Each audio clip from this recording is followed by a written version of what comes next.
Good morning class. আশা করি তোমরা সকলে খুব ভালো আছো। Welcome to right smart academy. আমি রয়েছি তোমাদের সাথে জিওগ্রাফির সুমন স্যার। আচ্ছা স্টুডেন্ট, তোমরা বলো তো যে গত ক্লাসে আমরা কি বা কোন চ্যাপ্টারটা শেষ করেছিলাম?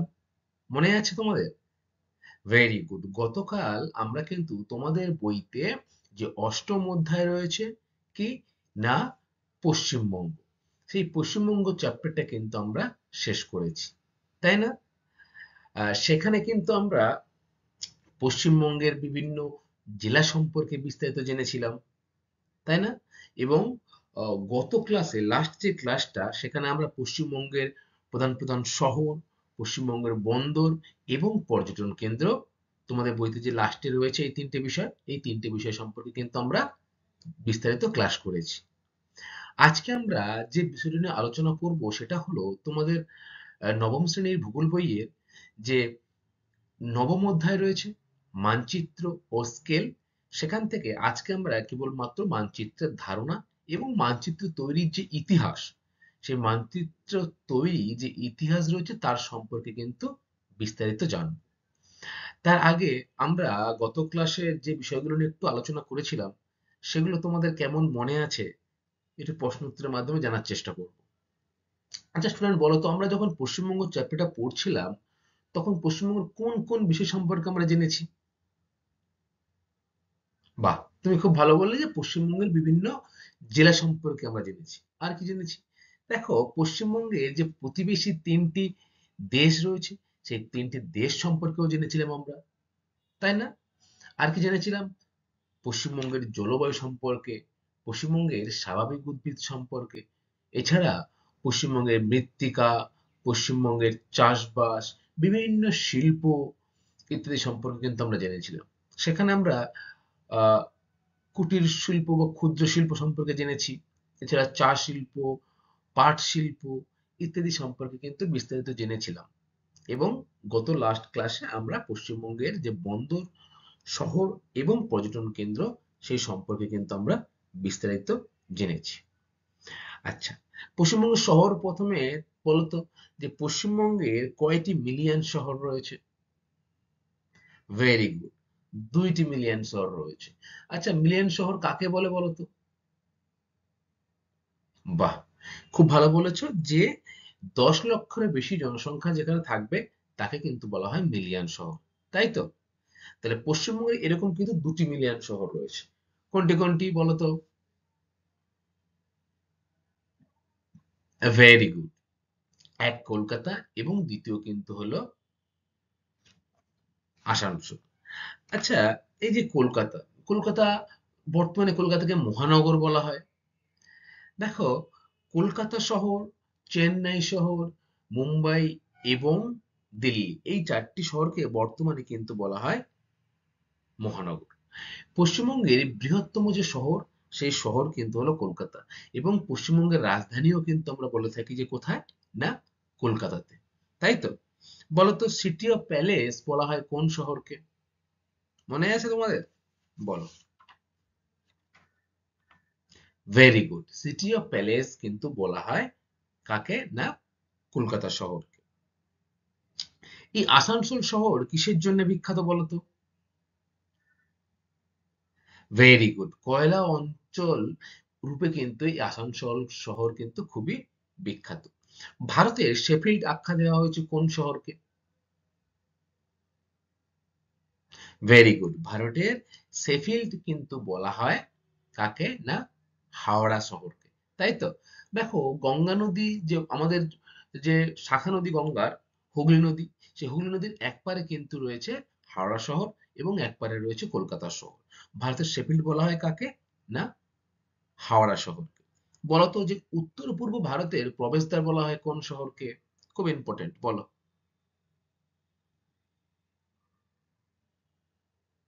ভেরি গুড, উত্তর পূর্ব ভারতের প্রবেশদ্বার কিন্তু হলো শিলিগুড়ি, তাই না?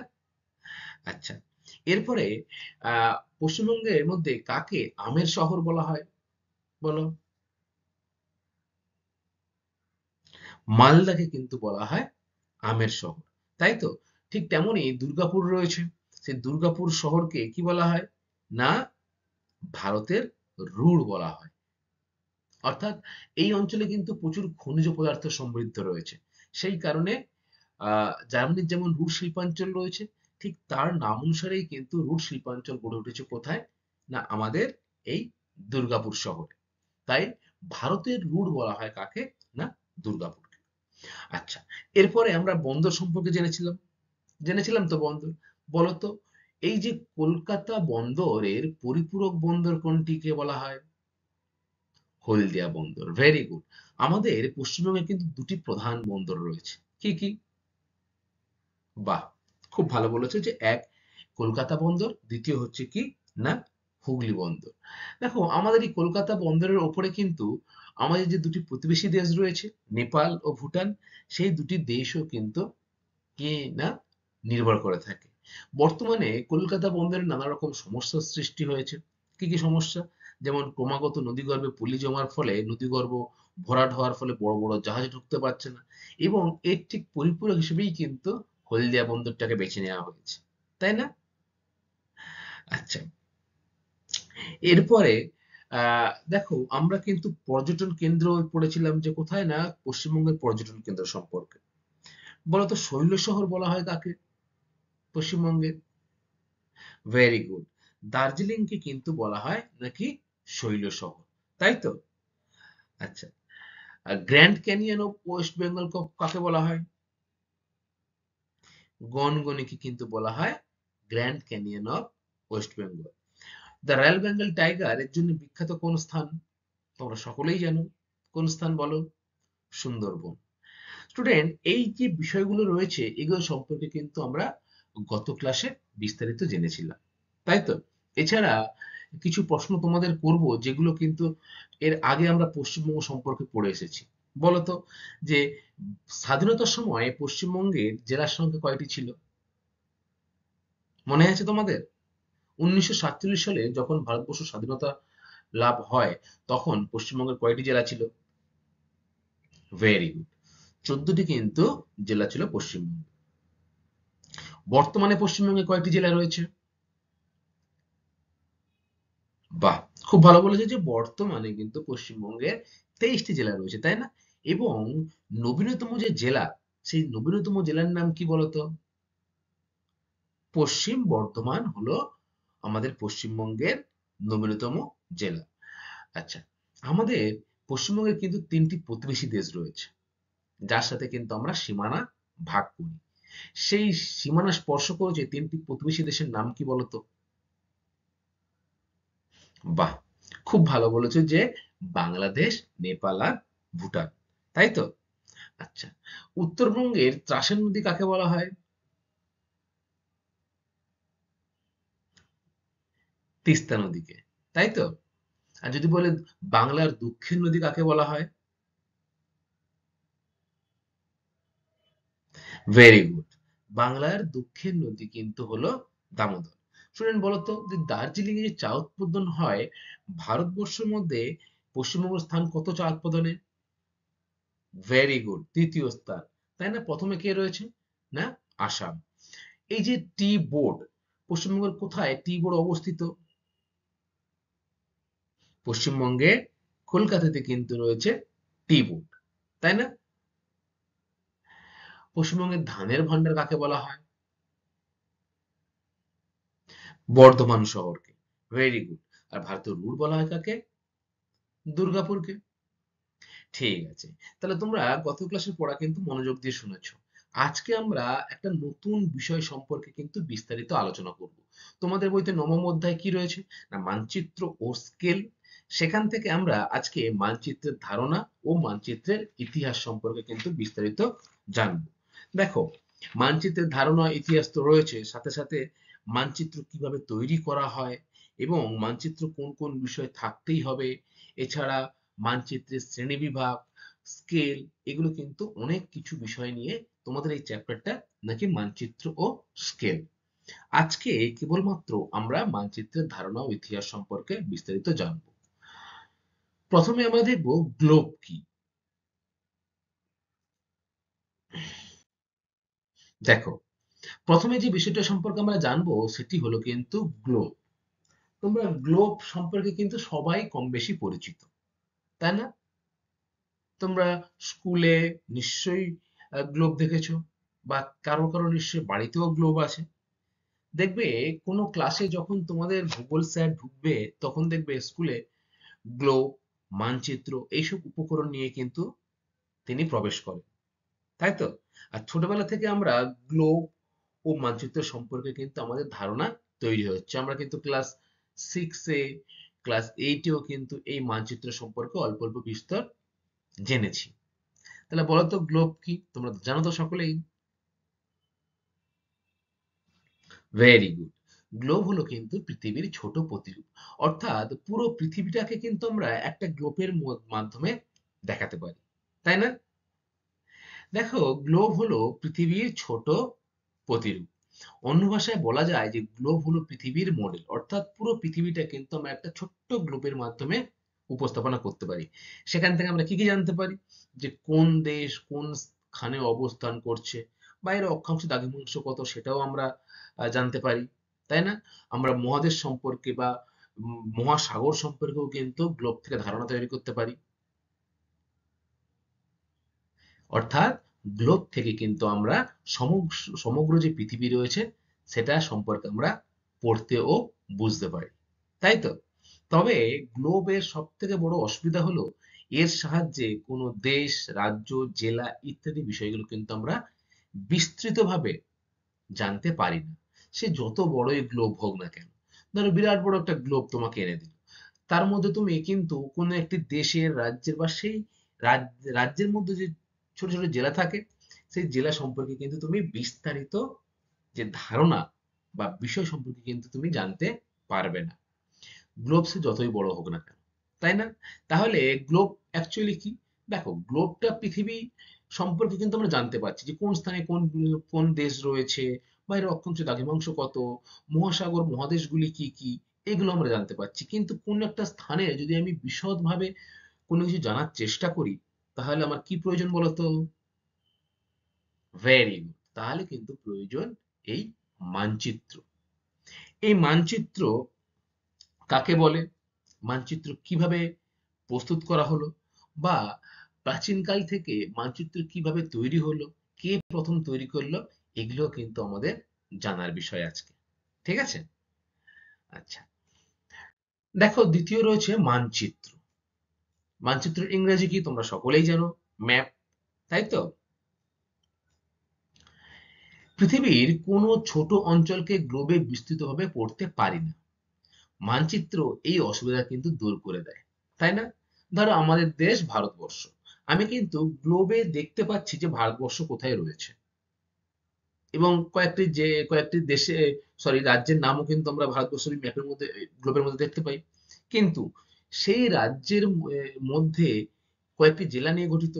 সেই জেলা কিভাবে তৈরি হয়েছে, বা জেলার ম্যাপ কিভাবে তৈরি হয়েছে, সেই বিস্তৃত যে পুঙ্খানুপুঙ্খ যে ভাগগুলো, সেগুলো কিন্তু এই গ্লোবে থাকে না। আমরা এই অসুবিধাটা দূর করেছি কার মাধ্যমে? ম্যাপের মাধ্যমে। অর্থাৎ মানচিত্র দ্বারা কিন্তু আমরা কোনো ছোট অঞ্চলের পুঙ্খানুপুঙ্খ বিবরণ আমরা পেয়ে থাকি। মানচিত্র হলো সমগ্র পৃথিবী বা পৃথিবীর কিছু অংশের কাগজের উপর দ্বিমাত্রিক উপস্থাপন। তাহলে মানচিত্র কি? না, মানচিত্র হলো সমগ্র পৃথিবী বা পৃথিবীর কিছুটা অংশের মানচিত্র। আমরা একসাথে পুরো পৃথিবীরও ম্যাপ দেখাতে পারি। আবার কি হয় না, কি পৃথিবীর কোনো একটি ছোট অংশের কাগজের উপরে কিন্তু দ্বিমাত্রিক যে উপস্থাপনা, তাকে আমরা কি বলে থাকি? মানচিত্র। কাগজের উপর পৃথিবীকে বা পৃথিবীর কিছু অংশকে উপস্থাপনা করা হয় নির্দিষ্ট জ্যামিতিক ও গাণিতিক নিয়মে। অর্থাৎ জ্যামিতিক ও গাণিতিক নিয়মে মানে, অর্থাৎ নির্দিষ্ট একটি স্কেল থাকে ম্যাপ মানচিত্রে। আর কি থাকে? না, অক্ষাংশ থাকে, দ্রাঘিমাংশ থাকে। তাই এখানে বলা হয়েছে যখন আমরা কাগজের উপর পৃথিবীকে বা পৃথিবীর কিছু অংশকে উপস্থাপনা করি, তখন কিন্তু সেটাকে জ্যামিতিক ও গাণিতিক এই দুটো নিয়মে কিন্তু করে থাকি। যে নিয়ম বা পদ্ধতিতে মানচিত্র আঁকা হয় তা হলো কিন্তু মানচিত্র অভিক্ষেপ। তাহলে মানচিত্র অভিক্ষেপ কি? যে নিয়মে এটা আঁকা হচ্ছে। এই মানচিত্র অভিক্ষেপ কি? তারপরে এর কাজ কি এটা আমরা এর পরের স্লাইডে ভালো করে বুঝবো। তবে যে মানচিত্র আঁকা হোক না কেন তার সঙ্গে প্রকৃত পৃথিবীর একটি গাণিতিক সম্পর্ক থাকবে। মানচিত্র ও পৃথিবীর মধ্যে গাণিতিক সেতুবন্ধ রচনা করে স্কেল। স্কেল ছাড়া কিন্তু মানচিত্র অসম্পূর্ণ। দেখবে প্রতিটি যেগুলো আহ, মানচিত্র থাকে তার কিন্তু একটি নির্দিষ্ট স্কেল থাকে। দেখো এখানে যেরকম একটা পৃথিবীর ছবি তোমরা দেখতে পাচ্ছ, কি পাচ্ছ তো? দেখো এখানে কিন্তু একটি স্কেল রয়েছে। তাহলে স্কেল ছাড়া মানচিত্র কিন্তু অসম্পূর্ণ। আর এই স্কেল থাকার জন্য মানচিত্রকে কিন্তু গাণিতিক সেতু বন্ধনে রচনা করছে কে? না, স্কেল। তাহলে কাগজের উপর একটা আমি ম্যাপ এঁকে দিলাম, যে ম্যাপটার কোনো স্কেল নেই, তাহলে কিন্তু সেটা মানচিত্র হিসেবে বিবেচিত হবে না। আরো অনেক কিছু বিষয় আছে মানচিত্র, সেগুলো কি কি? যেমন মানচিত্র দিক নির্ণয়, গ্রিড, এছাড়া তোমার মানচিত্রের নির্দেশিকা, শিরোনাম, এগুলো কিন্তু একটি মানচিত্রকে পরিপূর্ণ করে থাকে। এগুলো আমরা আস্তে আস্তে পরে পড়বো। ঠিক আছে? তাহলে কি না, স্কেল কিন্তু মানচিত্রকে সম্পূর্ণ করে। মনে থাকবে? আচ্ছা, এরপরে আমরা দেখো এক্ষুনি পড়লাম যে মানচিত্র অভিক্ষেপ কি বা ম্যাপ প্রজেকশন। মানচিত্র অভিক্ষেপের ইংলিশ কথা কিন্তু হলো ম্যাপ প্রজেকশন। যে জ্যামিতিক ও গাণিতিক নিয়মে দ্বারা নির্দিষ্ট স্কেলে সমগ্র পৃথিবী বা পৃথিবীর কিছু অংশকে সমতল কাগজের উপর দ্বিমাত্রিক উপস্থাপনা করা হয়, তা হলো কিন্তু মানচিত্র অভিক্ষেপ। কে বলল যে দ্বিমাত্রিক? মানে এর কিন্তু একটা নির্দিষ্ট অক্ষাংশ থাকবে এবং একটি দ্রাঘিমাংশ থাকবে। তোমরা নিশ্চয়ই অক্ষাংশ কি বা দ্রাঘিমাংশ কি নিশ্চয়ই জানো। বলতো পৃথিবীর বা কোনো স্থানের আমরা পশ্চিম থেকে পূর্বে যে রেখা টেনে থাকি তাকে কি বলা হয়? অক্ষরেখা না দ্রাঘিমা রেখা? অক্ষরেখা। Very good. অক্ষরেখা তোমরা বৈশিষ্ট্য জানো? অক্ষরেখা পূর্ণবৃত্ত হয়, অক্ষরেখাগুলি একে অপরের সাথে সমান্তরাল ভাবে থাকে। আচ্ছা, আর দ্রাঘিমা রেখা কি?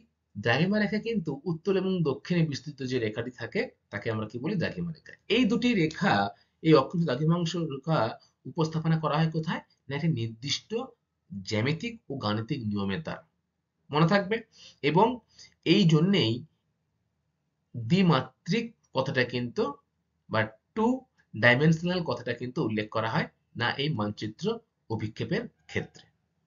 যে বিশেষ বিদ্যায় মানচিত্র সম্পর্কিত বিষয় আলোচিত করা হয় তা হলো কিন্তু মানচিত্রবিদ্যা বা কার্টোগ্রাফি। খুব ইম্পর্টেন্ট যে কার্টোগ্রাফি কি, পরীক্ষায় খুব আসে। তাহলে তোমরা কি বলবে? যে বিশেষ বিদ্যার সাহায্যে মানচিত্র সম্পর্কিত বিভিন্ন বিষয় সম্পর্কে আলোচনা করা হয় তাকে কিন্তু বলা হয় কার্টোগ্রাফি বা মানচিত্র বিদ্যা। এই নিয়ে কিন্তু একটা আলাদা বিজ্ঞান তৈরি হয়েছে। যেমন ধরো মানচিত্র বিদ্যা একটা আলাদা সম্পূর্ণ বিষয়।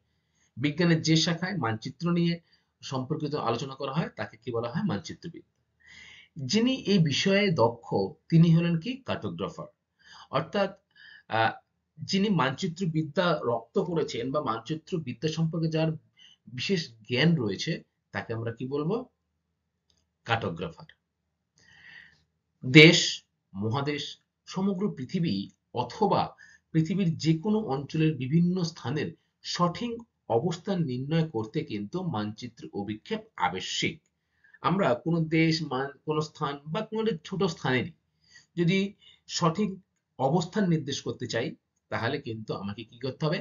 না মানচিত্র অভিক্ষেপ কিন্তু অবশ্যই প্রয়োজন। দেখো নিচে ছবিতে, এরকম ভাবে তোমরা ছবিতে দেখেছো না যে দ্রাঘিমাংশ অক্ষাংশ কিন্তু থাকে। তাহলে এটাকে কি বলা হয়?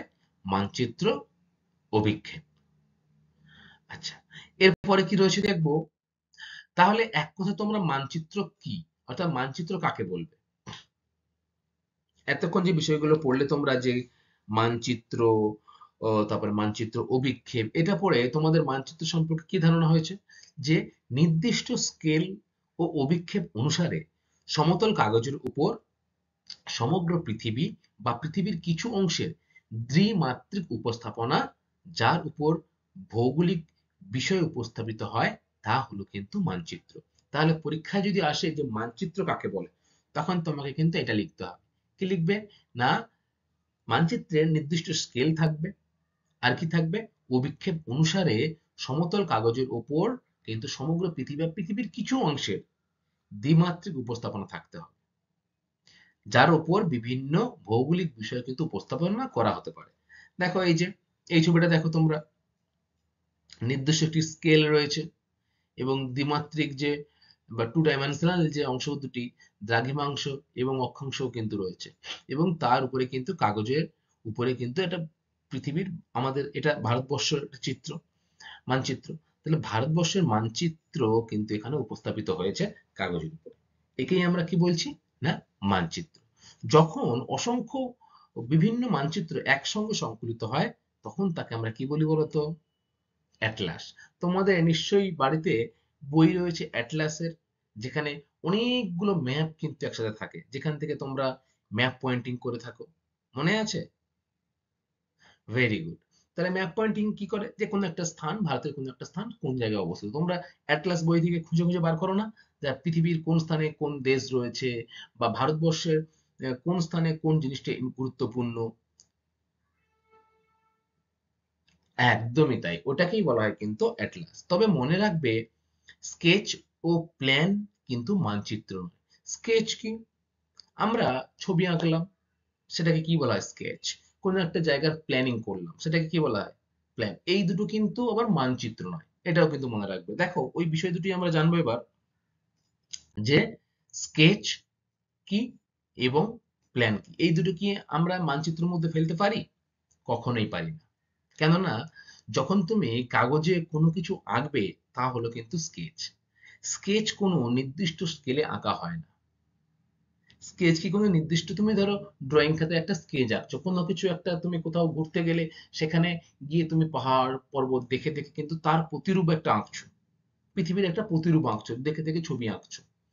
তাহলে তাকে আমরা কি বলবো বলতো? তাকে কিন্তু আমরা বলবো স্কেচ, কারণ তার কিন্তু নির্দিষ্ট কোনো স্কেল থাকে না, তাই না? আর আমি আগেই তোমাদের সাথে আলোচনা করেছি যে একটি মানচিত্রকে সম্পূর্ণ করে কতগুলি বিষয়, তার মধ্যে কিন্তু স্কেল অন্যতম, তাই না?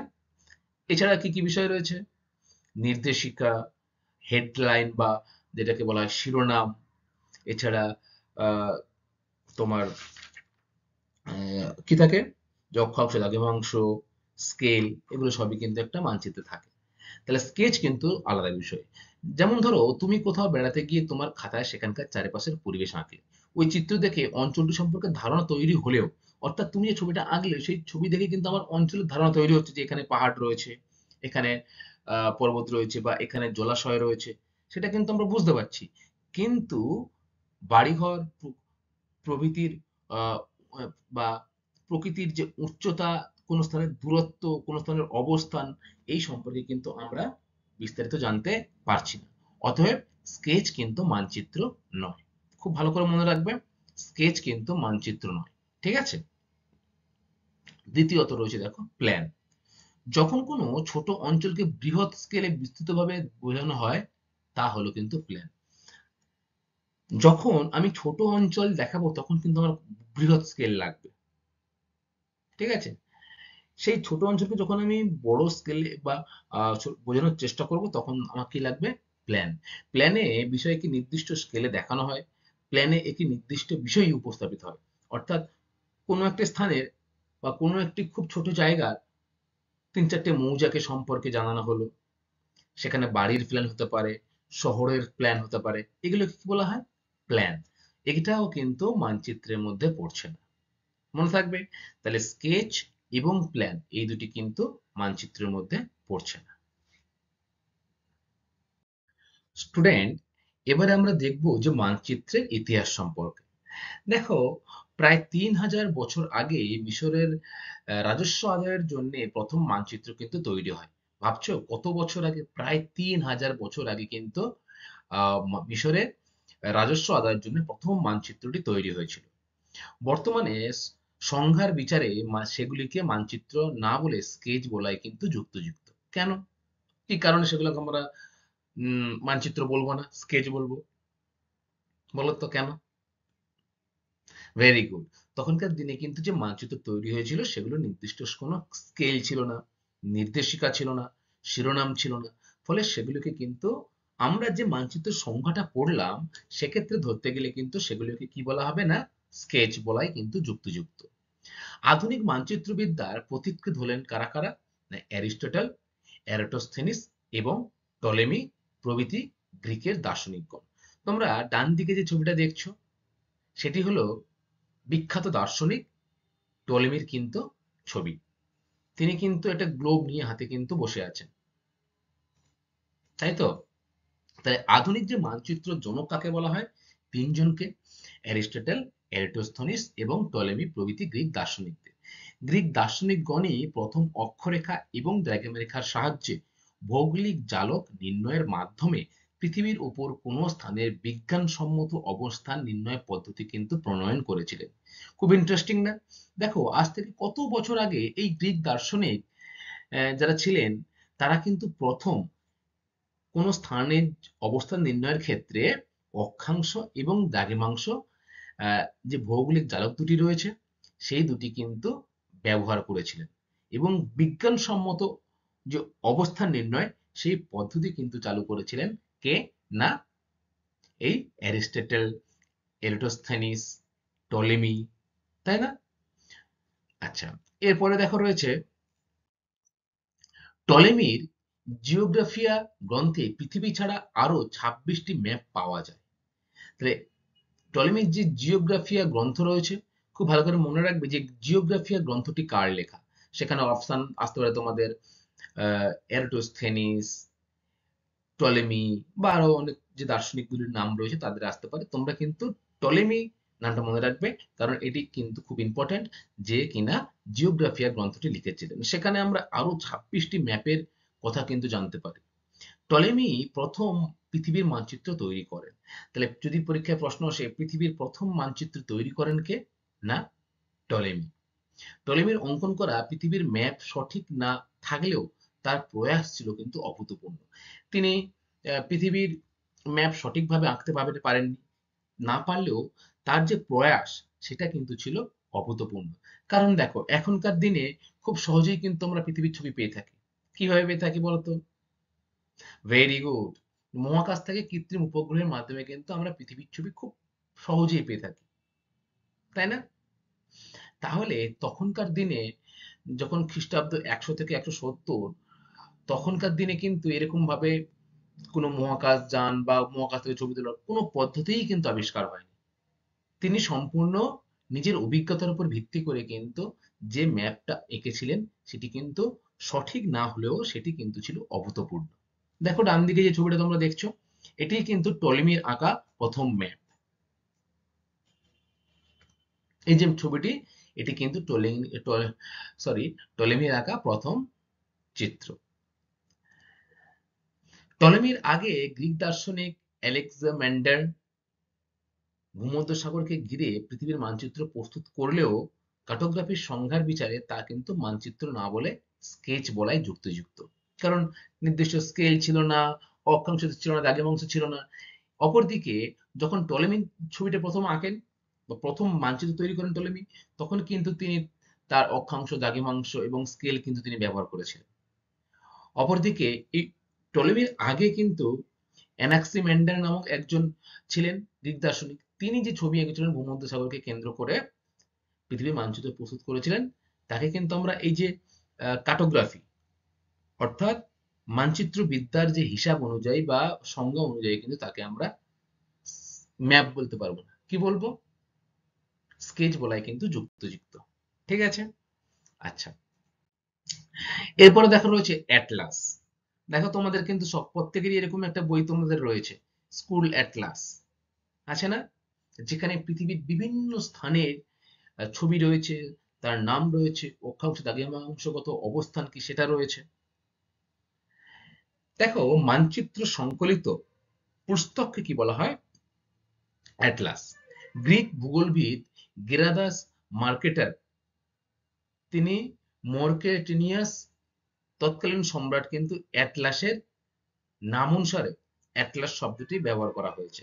তাহলে এই যে অ্যাটলাস বই, এই বই কিন্তু তৎকালীন যে সম্রাট ছিলেন, গ্রিক সম্রাট অ্যাটলাস, তার নাম অনুসারে কিন্তু করা হয়েছে। অ্যাটলাস যাকে কিন্তু মার্কেটের মহান ভূগোলবিদ হিসেবে ভাবতেন, মার্কেটের একজনের নাম, তিনি কিন্তু ওই অ্যাটলাসকে মহান ভূগোলবিদ হিসেবে ভাবতেন। যদিও মার্কেটারের সংজ্ঞা অনুযায়ী অ্যাটলাসের অর্থ ছিল মহাবিশ্বের বর্ণনা। তাহলে অ্যাটলাসের অর্থ কি মার্কেটারের মতে? না, মহাবিশ্বের কিন্তু ধারণা পাওয়া যায় এই অ্যাটলাস বই সম্পর্কে। তাহলে তোমরা নিশ্চয়ই বুঝতে পারছো যে অ্যাটলাস কি। আচ্ছা, এরপরে আরো কিছু বিষয় আছে অ্যাটলাস সম্পর্কে। দেখো যে মার্কেটারের মৃত্যুর 1 বছর পর মানচিত্র সংকলিত যে পুস্তক প্রকাশ করা হয় তার নাম কিন্তু অ্যাটলাস। দেখো প্রথম পুস্তক কবে প্রকাশ করা হয়? 1595 খ্রিস্টাব্দে। খুব ভালো করে মনে রাখবে, এই যে মার্কেটের মৃত্যুর পর তার যে পুস্তক ঘোষিত যে পৃথিবীর মানচিত্র সহ যে বইটি প্রকাশিত হয়, সেটা কত সালে? 1595 সালে। মানচিত্র সংকলিত যে পুস্তক প্রকাশ করেন তার নাম রাখা হয় কি? না, অ্যাটলাস। এবং এই পুস্তকের প্রচ্ছন্দটি আগেই এঁকেছিলেন সম্রাট অ্যাটলাস স্বয়ং। তাহলে সেই যে গ্রিক সম্রাট ছিলেন অ্যাটলাস, তিনি কিন্তু এই বইয়ের প্রচ্ছন্দটি অর্থাৎ এই বইয়ের যে ফ্রন্ট পেজটি তিনি কিন্তু প্রথমেই এঁকেছিলেন, নিজেই এঁকেছিলেন। আরো অনেক পরে 1636 সালে অ্যাটলাসের যে নতুন সংস্করণ প্রকাশিত হয়, সেখানেই কিন্তু প্রচ্ছদনে অতি মানব বা দানবের কাঁধে পৃথিবীর চিত্রটি কিন্তু স্থান পায়। তাকে আমরা কি নামে চিনি? সে মানবটাকে টাইটান নামে চিনি, তাই না? Very good. তাহলে মার্কেটারের মৃত্যুর পর কিন্তু এই অ্যাটলাস 1 বছর পর মানচিত্র সংকলনটি পুস্তকটি মানে বাজারে নতুন আসে 1595 খ্রিস্টাব্দে। এরপরে 1636 খ্রিস্টাব্দে কি হয় না, অ্যাটলাসের যে ফ্রন্ট পেজ যেটা কি করেছিল না, অ্যাটলাস স্বয়ং, যে সম্রাট অ্যাটলাস স্বয়ং যেটা ছবি এঁকেছিলেন, সেটি চেঞ্জ করা হয়। কি হয় না, অতি মানব বা দানবের কাঁধে পৃথিবীর চিত্রটি স্থান পায়। এখনো কিন্তু আমরা এটা লক্ষ্য করি, তাই না? অ্যাটলাস বইতে দেখো এই যে পুরো পৃথিবী কিন্তু একটা মানুষের কাঁধের উপরে ভর করে রয়েছে, এটা কিন্তু আমরা অ্যাটলাস বইতে পেয়ে থাকি। তোমরা দেখেছো? ভেরি গুড, অনেকেই দেখেছো। আচ্ছা, এরপরে কি রয়েছে দেখবো। দেখো এরপরে রয়েছে এই যে ম্যাপ। ম্যাপ শব্দটির উৎস কি, বা কিভাবে ম্যাপ কথাটি এসেছে? মানচিত্র বা ম্যাপ এই শব্দটি ল্যাটিন শব্দ মাপা থেকে কিন্তু উদ্ভূত। তাহলে খুব ইম্পর্টেন্ট প্রশ্ন যে ম্যাপ শব্দটি কোত্থেকে এসছে বা কি ধরনের শব্দ? ম্যাপ শব্দ হচ্ছে কিন্তু এক ধরনের ল্যাটিন শব্দ। কোত্থেকে এসছে না, মাপা থেকে। MAPPA, মাপা থেকে। এর অর্থ কি? এর অর্থ হলো টেবিল ক্লথ বা চৌকো কাপড়ের টুকরো, ন্যাপকিন যেটাকে বলা হয়। অতীতে এর উপর মানচিত্র অঙ্কনের প্রচলন থেকেই ইংরেজিতে ম্যাপ শব্দটির কিন্তু আগমন ঘটেছে। দেখো আমরা অতীতে যারা ভূগোলবিদ ছিলেন বা দার্শনিক ছিলেন, তারা কিভাবে ম্যাপ আঁকতেন না, টেবিলের উপর ক্লথ বা চৌকো কাপড়ের টুকরো রেখে কিন্তু ম্যাপটা আঁকতেন, যাকে কি বলা হতো, ন্যাপকিন। যেহেতু অতীতে এর উপরে মানচিত্র অঙ্কনের প্রচলন থেকে ছিল, তাই ইংরেজিতে ম্যাপ শব্দটির কিন্তু আগমন ঘটেছে। তোমরা এখানে কি মনে রাখবে যে মানচিত্র বা ম্যাপ কথাটা কিন্তু ল্যাটিন শব্দ এবং কোত্থেকে এসে না, মাপা শব্দ থেকে উদ্ভূত হয়েছে। এইবারে দেখো অল্প পরিসর স্থানের মানচিত্র আঁকার জন্য কি প্রয়োজন? ধরো পুরো পৃথিবী না, ছোট একটা স্থান, কোনো একটা ধরো মৌজা বা কোনো একটা ছোট জেলা, সেই জেলার যখন আমরা মানচিত্র আঁকবো তখন কি প্রয়োজন? অল্প পরিসর কোনো স্থানের মানচিত্র অঙ্কনের পূর্বে জিপি অথবা ডিজিপি দ্বারা জরিপ কার্য সম্পূর্ণ করা হলে নির্দেশিত বিন্দুগুলির ইউটিএম অর্থাৎ ইউনিভার্সাল ট্রান্সফার মার্কেটর, মনে থাকবে, ইউটিএম ইউনিভার্সাল ট্রান্সফার মার্কেটার স্থানাঙ্ক অনুযায়ী সহজে মানচিত্র আঁকা কাজ সম্পূর্ণ হবে। জিপি অর্থাৎ গ্রাম পঞ্চায়েত অথবা ডিস্ট্রিক্ট গ্রাম পঞ্চায়েত, এগুলো দ্বারা যখন কোনো একটি নির্দিষ্ট স্থানে, যেখানে আমরা ছোট স্থানে মানচিত্র আঁকবো, সেখানে কিন্তু জরিপ কাজ সম্পূর্ণ করতে হবে ইউটিএম এর মাধ্যমে। তাহলে কিন্তু খুব সহজেই আমরা অল্প পরিসর যে স্থান রয়েছে সেই স্থানের চিত্র কিন্তু আমরা খুব সহজে পেয়ে যাব। মনে থাকবে। দেখো এই যে ম্যাপা উৎস কি, প্রথম প্রথম কিন্তু ম্যাপ এরকমই তৈরি হতো।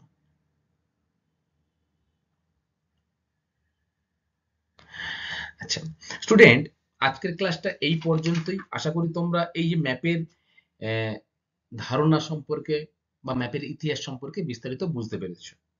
পরবর্তী ক্লাসে আমরা কিন্তু ম্যাপ কিভাবে তৈরি করা হয় বা মানচিত্রে বা ম্যাপে কোন কোন বিষয় থাকে সেগুলো নিয়ে বিস্তারিত আলোচনা করব। ঠিক আছে? তবে আজকে যেটুকু পড়লাম আমরা, সেখান থেকে পরীক্ষায় কি কি গুরুত্বপূর্ণ প্রশ্ন আসে সেগুলো কিন্তু আমরা একটু চটজলদি দেখে নেব। ঠিক আছে? প্রথমেই দেখো, কয়েকটা প্রশ্ন তোমাদের জন্য তৈরি করেছি। ১ নম্বর প্রশ্ন কি রয়েছে, যে পৃথিবীর ছোট্ট প্রতিরূপ কি? বলো। পৃথিবীর ছোট্ট প্রতিরূপ কিন্তু হলো কি না, গ্লোব। তাই তো? তোমরা গ্লোব সকলেই দেখেছো, স্কুলে দেখেছো বা কারোর নির্দিষ্ট কেউ বা কিনে এনে বাড়িতেও রেখেছো। তাহলে পৃথিবীর ছোট প্রতিরূপ হলো গ্লোব, যার দ্বারা কিন্তু আমরা সমগ্র পৃথিবীর সম্পর্কে ধারণা তৈরি করতে পারি। কোন স্থানে কোন দেশ রয়েছে বা কোন মহাসাগর মহাদেশ রয়েছে, এই সম্পর্কে কিন্তু আমরা উপর থেকে একটা ধারণা তৈরি করতে পারি। বিস্তারিত কি ধারণা তৈরি করতে পারি ম্যাপ এই গ্লোব থেকে? পারি না। তাহলে এই বিস্তারিত ধারণা তৈরি করার জন্য আমাদের কিসের প্রয়োজন? মানচিত্রের প্রয়োজন। তাহলে দ্বিতীয় প্রশ্ন দেখো রয়েছে কি, মানচিত্র কি? বলো, মানচিত্র এক কথায় কাকে বলবো? Very good. যে নির্দিষ্ট স্কেল ও অভিক্ষেপ অনুযায়ী সমতল কাগজের উপরে পৃথিবী বা পৃথিবীর কোনো একটি অংশের দ্বিমাত্রিক উপস্থাপনা, যার উপর কিন্তু ভিত্তি করে ভৌগোলিক বিষয় উপস্থাপিত হয়, তাকে আমরা কি বলবো? মানচিত্র। তাহলে নির্দিষ্ট স্কেল থাকতে হবে, অভিক্ষেপ অনুসারে সমতল কাগজের উপরে কিন্তু ছবি আঁকতে হবে, এবং দ্বিমাত্রিক অর্থাৎ অক্ষাংশ থাকবে, দ্রাঘিমাংশ থাকবে, তাই না? সেগুলোকে আমরা কি বলবো? মানচিত্র। দেখো আরো অনেকগুলি বিষয় রয়েছে যেগুলো আমরা পরবর্তী ক্লাসে কিন্তু পড়বো, যে মানচিত্র তৈরির জন্য কি কি বিষয়গুলির প্রয়োজন। যেমন নির্দেশিকা প্রয়োজন, শিরোনাম প্রয়োজন, দিক নির্ণয় প্রয়োজন। এগুলো কিন্তু আমরা পরবর্তী ক্লাসে পড়বো। ঠিক আছে? ৩ নম্বর কি রয়েছে দেখো, মানচিত্র অভিক্ষেপ কাকে বলে?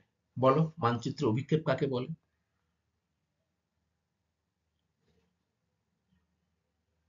একদমই তাই।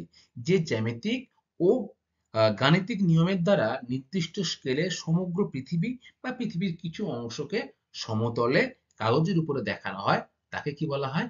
মানচিত্র অভিক্ষেপ। অর্থাৎ নির্দিষ্ট জ্যামিতিক এবং গাণিতিক এই দুটি নিয়ম কিন্তু মানবে। ঠিক আছে? নাম্বার ৪, কার্টোগ্রাফি কি? বলো।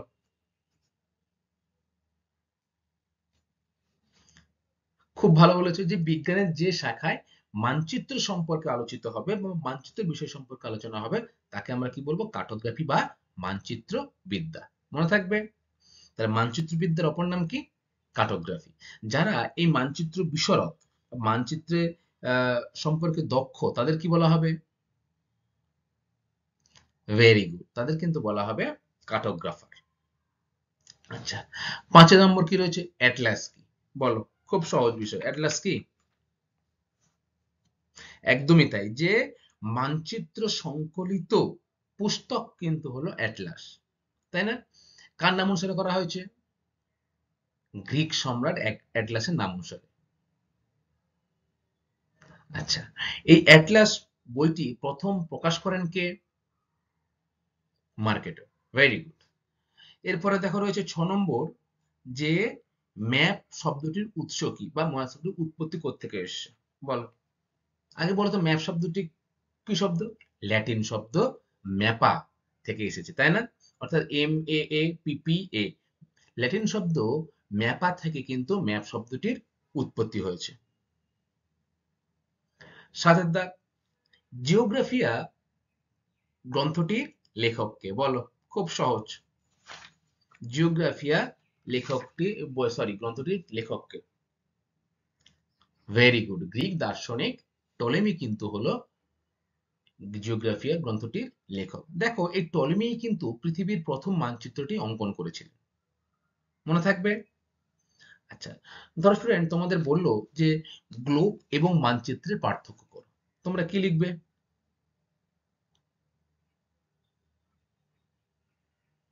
একটা দুটো পয়েন্ট বলো তো। গ্লোব কিন্তু হলো ত্রিমাত্রিক মডেল, অপরদিকে সমতল কাগজে পৃথিবীর যে মানচিত্র বা পৃথিবীর কোনো একটা ছোট স্থানের যে মানচিত্র তাকে আমরা দ্বিমাত্রিক উপস্থাপনা বলে থাকি। তাহলে গ্লোব কি? ত্রিমাত্রিক মডেল, এবং মানচিত্র হলো কি না দ্বিমাত্রিক। গ্লোব দিয়ে কিন্তু বিস্তৃতভাবে বোঝা যায় না। কোনো একটি অঞ্চলে ক্ষুদ্র স্থানের যদি আমি সেখানকার আহ, বিভিন্ন ভূপ্রকৃতি বা অন্যান্য মৃত্তিকা বা সার্বিক দিক সম্পর্কে কিন্তু আমরা বিস্তারিত জানতে পারি না।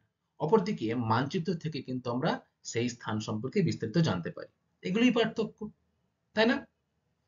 আচ্ছা, ঠিক আছে স্টুডেন্ট, আজকের ক্লাসটা এই অবধি। সকলকে অসংখ্য ধন্যবাদ ক্লাসটা মনোযোগ দিয়ে শোনার জন্য। পরবর্তী ক্লাসে আমরা মানচিত্র কিভাবে তৈরি করা হয় এবং মানচিত্র তৈরি করতে গেলে বা মানচিত্র কোন কোন বিষয় থাকা অবশ্যই জরুরি সেই সম্পর্কে কিন্তু বিস্তারিত আলোচনা করব। Thank you class.